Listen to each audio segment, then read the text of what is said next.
Salut à tous les musclés, aujourd'hui j'appuie sur le bouton rouge. Officiellement c'est bon, le dernier essai nucléaire s'est bien déroulé, il est temps maintenant d'avoir des cibles.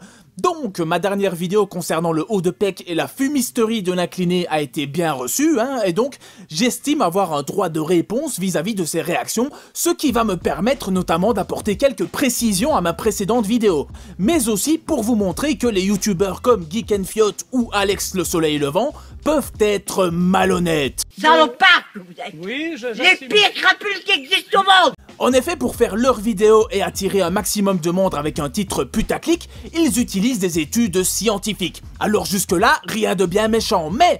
Par exemple, ils vont piocher une étude qui les arrange pour leur vidéo, alors que 10 autres à côté ont un résultat complètement contraire, donc là c'est de la malhonnêteté intellectuelle, ou soit ils sont peut-être de bonne foi, mais ne sont pas capables d'interpréter correctement des résultats et ou les corréler, si possible, à la pratique sportive.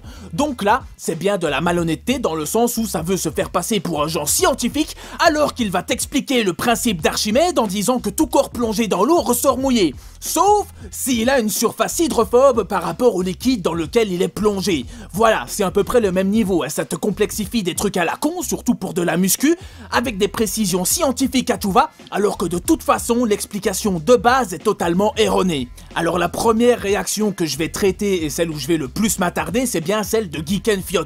Parce que bon, c'est au moins la 3e ou 4e vidéo où il parle de moi, et donc au bout d'un moment, ça devient chiant. Après le problème, c'est pas tant les vidéos sur moi, il y en a plein qui font des vidéos sur moi, et je m'en bats les couilles, parce que ça me fait de la pub au final. Le problème, en particulier avec toi, c'est que t'essayes de me faire passer pour quelqu'un qui ne maîtrise pas son sujet, alors qu'en fait, c'est le contraire. Donc, je vais reprendre sa vidéo, la retourner, l'accélérer comme il a fait pour la mienne, c'est donnant-donnant, mais comme je suis de bonne humeur, je lui ajoute des petits cœurs, voilà. Prépare-toi à mourir. La terre a tremblé. Bon déjà ça commence par un placement de produit. Faire une vidéo sur quelqu'un pour placer directement un produit, c'est pas ouf. Perso, je m'imagine pas du tout faire la même chose. Warrior Gear, achetez maintenant, prends mon code dans ta gueule. Salut à tous les musclés! Aujourd'hui, petite vidéo pour vous expliquer pourquoi Jean Dole Stagnation stagne. Honnêtement, ça le fait pas trop. Ça n'est pas parce que je souligne les erreurs des autres que je n'en fais pas moi-même. Alors là, je suis entièrement d'accord avec toi. Sauf que là, en l'occurrence, tu vas souligner une vidéo juste en faisant des erreurs. Pas de chance. Tous les mecs qui font de l'incliné se le déchirent, parce que si c'était le cas, je pense qu'on aurait beaucoup plus de pecs déchirés. Après tout, Stallone ne s'est pas arraché le deltoïde avant. Alors le développé incliné permet d'avoir une plus grande amplitude, ce qui, oui, mécaniquement augmente le risque de blessure par rapport au développé couché ou décliné. Par ailleurs, on reporte très peu de cas de blessure directement sur les muscles deltoïdes car on ne peut pas vraiment les surétirer avec la pratique sportive. Et qu'en plus, ils ont des insertions très solides par rapport à la force qu'ils peuvent développer. Et que de toute façon, c'est la coiffe des rotateurs qui lâchera bien avant eux, ce qui est bien évidemment le cas, puisque les rares blessures directes sur les deltoïdes sont causées par des ruptures préalables de la coiffe des rotateurs. Et en plus, le seul cas étudié de blessure au deltoïde avec un exercice de musculation est arrivé pendant des tractions. Je mettrais ma bite à couper que ça devait être pendant du crossfit, c'est pas possible autrement. Et d'ailleurs, c'est pas un argument valable au passage. C'est minable. On ne peut pas avancer un argument. Non, Parce qu'au pire, ça voudrait juste dire que l'incliné fait trop bien travailler les pectoraux.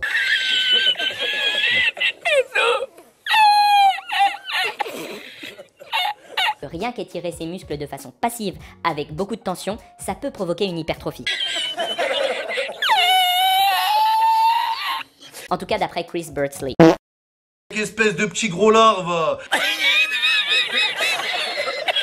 Alors là, pour le coup, une notion que tu ne dois pas trop connaître visiblement, c'est ce qu'on appelle la relation tension-longueur d'un muscle, qui stipule en gros que lorsqu'un muscle est trop étiré ou trop raccourci, il est moins capable d'exprimer sa force, et donc moins bien sollicité. Et si on prend le cas du développé incliné, le pec va être rapidement surétiré par rapport au deltoïde antérieur qui lui sera toujours, rappelle-toi je t'ai dit que les deltoïdes on avait du mal à les surétirer à l'entraînement, eh bien lui il sera toujours en position de force. Donc si on regarde au niveau microscopique le fonctionnement d'un muscle, il s'agit simplement de filaments d'actine et de myosine qui glissent entre eux. Pour ça, il faut des ponts d'union qui vont permettre à la myosine de tirer l'actine et donc de contracter le muscle. Lorsqu'un muscle est trop étiré, ce nombre de points d'ancrage où la myosine va pouvoir tirer l'actine devient trop faible et le muscle perd en capacité de contraction. Ce qui veut donc dire que du coup, la charge employée sera trop faible pour stimuler une croissance musculaire ou que d'autres muscles qui eux sont toujours en position de force prendront le relais. C'est une notion que j'avais pensé à aborder dans ma vidéo initiale, mais je n'avais pas envie de tirer sur l'ambulance. Bizarrement, quand on tape haut de pec, on va pas avoir de résultat pour les ischios. Moi, quand je recherche ischio-jambier, magie, je tombe sur des vidéos sur les ischios. Ischio. Bah là, si je regarde, on voit que Nassim a fait 2 vidéos d'entraînement sur le sujet, donc bravo Nassim, félicitations, ainsi que Jean dans le stagnation. Mais bon, dans la vidéo, ce n'est pas lui qui fait les exercices car il ne fait pas les jambes, c'est bien connu. Alors que le haut de pec, ben les résultats ils n'en finissent plus. Sur un mouvement couché, les fibres du haut de pec sont déjà avantagées. Donc tu vois, ça ne sert à rien de s'incliner comme un mongol. Tu vois bien sur la planche anatomique, elles sont déjà en position de force. Ah, bah si on remarque avec nos yeux sur un dessin, alors ça sert à rien d'aller plus loin, hein. Les mecs qui font des études et des doctorats, qui ont développé l'utilisation des EMG pour la musculation. C'est justement le meilleur argument de ma vidéo, bordel. Range tes EMG de merde que je vais détruire un peu plus tard ici même. Ce dessin, comme tu dis, montre très bien par A plus B que les fibres de la portion claviculaire sont les plus dans l'axe du mouvement, et ce, quelle que soit la génétique de l'individu, c'est une généralité anatomique. Ce sont donc elles qui peuvent développer le plus de force. Ça s'appelle de la physique, saupoudrée d'un peu de mathématiques, et c'est quelque chose qu'on maîtrise depuis bien plus longtemps que tes EMG à la con. D'ailleurs, je vais te faire un petit bout d'histoire. Voilà, nota bene hardcore. Alors que Jésus n'était même pas né, les Chinois abordaient déjà des vecteurs, alors qu'ils ne voyaient qu'en 2 dimensions.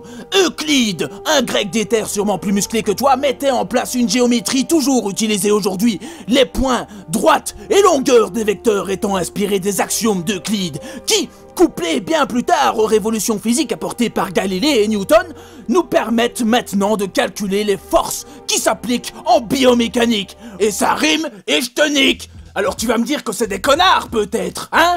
Voilà, et après tu vas dire, hein, Jean-Hoche, il a fait un argument d'autorité. Les mecs qui font des études et des doctorats, qui ont développé l'utilisation des EMG pour la musculation, allez vous coucher, bande de tocards. Mais enfin, ça va pas! Mais c'est juste insupportable! Et le coup des mecs qui bossent sur les EMG, c'était pas un argument d'autorité, peut-être? Alors qu'en plus, tu crois que la médecine se pète les couilles à faire des EMG pour du bodybuilding? Ben non, ils font ça pour des mecs paraplégiques. Tu vois, ils vont pas faire ça pour Ronnie Coleman. Ah merde. Alors bien sûr, on va pas se faire chier à calculer les différences de force avec 1000 vecteurs en fonction de l'axe des fibres. Je pense qu'il y a d'autres problèmes à régler dans le monde. Mais pour n'importe qui avec 2-3 notions d'analyse du mouvement, ce schéma, aussi simple soit-il, montre tout. Sur une étude par exemple réalisée sur des femmes qui étaient très loin de l'échec, même pour des débutantes, avec 4,5 kg par bras pour des haltères. On a vu une activation supérieure de cette portion claviculaire par rapport au coucher. Sur une autre où on était déjà un peu plus proche de l'échec, pour 65% de l'ARM à 6 répétitions, là l'activation totale a été similaire entre les deux développés. Ah ben c'est super de savoir ça parce que pour rappel, en musculation on travaille avec des intensités élevées et souvent proches de l'échec, voire même à l'échec. Moi j'aime bien aller à l'échec en musculation parce que c'est le seul moment où je rate quelque chose. On a vu une activation supérieure de cette portion claviculaire par rapport au coucher, ce même si les deltoïdes antérieurs étaient plus sollicités. Bon bah ton étude en fait elle se retourne contre toi. En effet comme tu le dis sur le développé incliné, les deltoïdes antérieurs sont plus recrutés qu'au coucher. Logique. Seulement, ils sont pratiquement 2 fois plus activés que sur le développé couché, alors que le faisceau claviculaire des pectoraux est activé d'en gros 30% de plus. Donc là, on a un petit problème de rapport risque-bénéfice. Donc, ton étude ne fait que confirmer ce que je dis dans la vidéo. Petit rappel, piqûre de rappel. Voilà, je te fais une petite piqûre, ça va te faire du bien. Tu vas avantager ton putain de deltoïde antérieur qui est toujours voué à être plus fort et plus puissant et plus activé que ton vieux haut de pec. Alors tu abordes aussi 2 résumés d'études qui globalement vont dans mon sens en plus, hein. Mais bon, si au cours de français tu as une interro sur un livre à lire et que tu n'as lu que le résumé, tu vas avoir 3 sur 20 dans ta gueule. Parce que la prof, elle va te poser des questions du genre « Alors mes petits loulous, quel personnage apparaît sur la page 243 de la ligne 5 de l'édition de poche 1998 ?» Ah, fais pas tes yeux en 98, ouais, c'est comme ça qu'on dit chez nous. Eh bien, c'est pareil pour les études, on ne va pas bien loin juste avec un résumé, parce que du coup, on ne sait pas si la méthodologie est adaptée à du sport, à de la rééducation, ou une étude complètement inutile faisant office de moyen pour justifier des demandes de subventions. Mais bon, par exemple, pour celle-ci que tu as mentionnée dans ta vidéo, il est écrit noir sur blanc. Les résultats de cette étude supportent l'utilisation d'un banc horizontal pour permettre l'activation des faisceaux supérieurs et inférieurs du muscle pectoral. Ça, c'est magnifique, noir sur blanc, c'est clair, net, précis, pam dans ta gueule.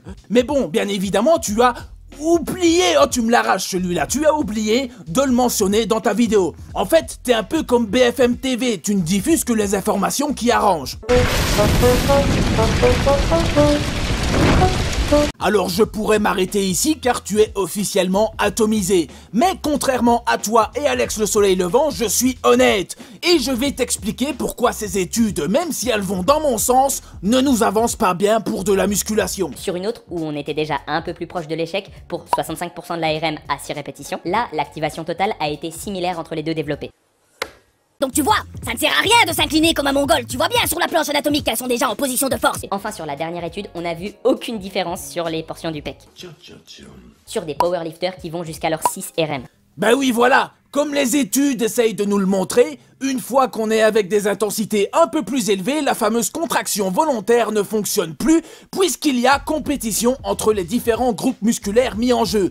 Donc, en sachant qu'en muscu, on est en moyenne avec des charges vers 75 à 85% de sa répétition maximale, c'est donc déjà la fin du game pour ton étude. Est-ce que l'activation veut tout dire? Non, pas du tout. L'EMG est un outil limité comme je l'avais dit dans cette vidéo. Alors là, c'est un point important. C'est marrant parce que tu déballes toutes tes études avec du beau papier cadeau ficelé qui au final ne vont même pas dans ton sens, qui sont à base d'EMG pour finir par dire que ces EMG sont limités, ce qui est vrai.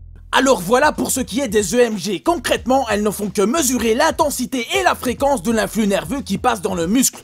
C'est-à-dire que si je contracte mon pec comme un mongol et qu'il est branché sur EMG, eh bien on aura un résultat correspondant à une activation. Cela ne veut pas dire qu'il y a une réelle tension dessus. Or, la tension mécanique d'étirement et de contraction sont les principaux facteurs pour faire grossir un muscle.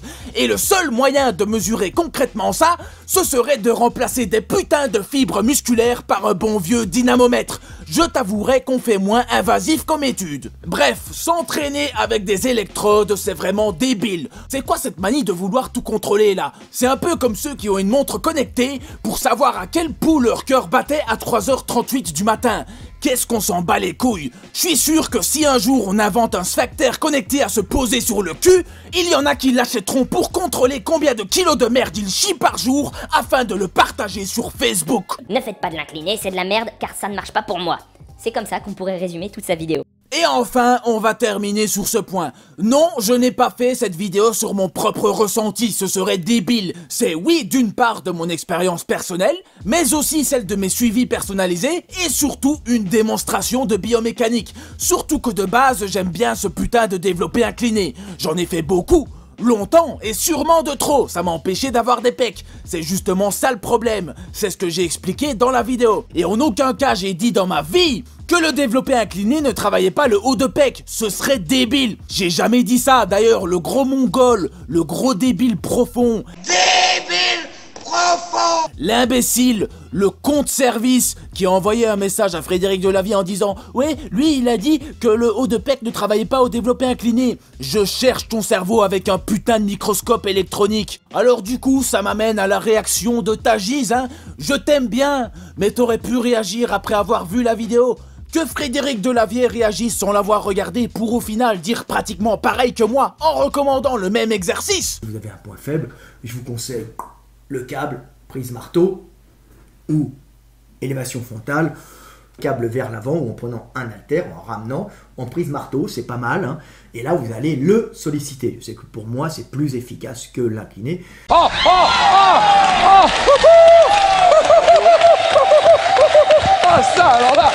alors là, oh, ça c'est bon ça. Je comprends vraiment parce qu'il a sûrement d'autres choses à faire que de regarder une vidéo sur un sujet qu'il maîtrise déjà. Par exemple, j'ai pas vu la vidéo de Jean, mais on peut pas faire ce genre de titre, c'est plus possible maintenant. Ah bah c'est sûr qu'on ne fait plus ce genre de titre maintenant. Ce qui marche maintenant c'est de s'inspirer des autres, hein. Bon, je taquine un peu, les sujets d'information sont les mêmes pour tout le monde, on l'a bien vu.